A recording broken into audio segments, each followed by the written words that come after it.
ਕੰਮ ਦੀ ਵਜ੍ਹਾ ਤੋਂ ਪਰੇਸ਼ਾਨ ਹੈ ਵੀ ਕੰਮ ਹੈ ਹੀ ਨਹੀਂ। ਜਦੋਂ ਦਾ ਪੈਟਰੋਲ ਮਹਿੰਗਾ ਹੋਇਆ ਬਿਲਕੁਲ ਹੀ ਸਲੋ ਹੋ ਗਿਆ। ਕੁਛ ਅੱਗੇ ਸਲੋ ਸੀ ਤੇ ਹੁਣ ਤਾਂ ਬਿਲਕੁਲ ਹੀ ਡੈਡ ਹੋ ਗਿਆ ਨਾ। ਕੋਈ ਇਸ ਮੁਲਕ 'ਚ ਕੋਈ ਐਸਾ ਕੋਈ ਲੀਡਰ ਹੈਗਾ ਜਿਹਨੇ ਕਦੀ ਆਵਾਮ ਦਾ ਸੋਚਿਆ ਹੋਵੇ, ਕੋਈ ਉਹਨੇ ਕਿਹਾ ਹੋਵੇ ਯਾਰ ਅਸੀਂ ਆਵਾਮ ਨੂੰ ਕੋਈ ਥੋੜਾ ਜਿਹਾ ਰਿਲੀਫ ਦਈਏ, ਆਪਣੀ ਯਾਸ਼ੀਆਂ ਘੱਟ ਕਰੀਏ?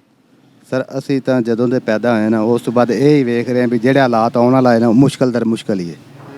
ਪਹਿਲੇ ਤੋਂ ਜ਼ਿਆਦਾ ਮੁਸ਼ਕਲ ਹੀ ਹੈ।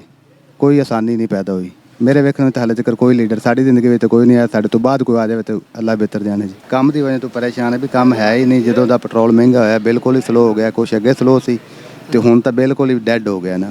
ਕੋਈ ਇਸ ਮੁਲਕ 'ਚ ਕੋਈ ਐਸਾ ਕੋਈ ਲੀਡਰ ਹੈਗਾ ਜਿਹਨੇ ਕਦੀ ਆਵਾਮ ਦਾ ਸੋਚਿਆ ਹੋਵੇ, ਕੋਈ ਉਹਨੇ ਕਿਹਾ ਹੋਵੇ ਯਾਰ ਅਸੀਂ ਆਵਾਮ ਨੂੰ ਕੋਈ ਥੋੜਾ ਜਿਹਾ ਰਿਲੀਫ ਦਈਏ, ਆਪਣੀ ਯਾਸ਼ੀਆਂ ਘੱਟ ਕਰੀਏ?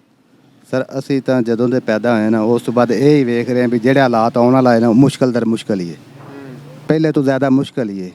ਕੋਈ ਆਸਾਨੀ ਨਹੀਂ ਪੈਦਾ ਹੋਈ ਮੇਰੇ ਵੇਖਣ ਵਿੱਚ। ਹਾਲੇ ਤੱਕ ਕੋਈ ਲੀਡਰ ਸਾਡੀ ਜ਼ਿੰਦਗੀ ਵਿੱਚ ਕੋਈ ਨਹੀਂ ਆਇਆ। ਸਾਡੇ ਤੋਂ ਬਾਅਦ ਕੋਈ ਆ ਜਾਵੇ ਤਾਂ ਅੱਲਾ ਬਿਹਤਰ ਜਾਣੇ ਜੀ।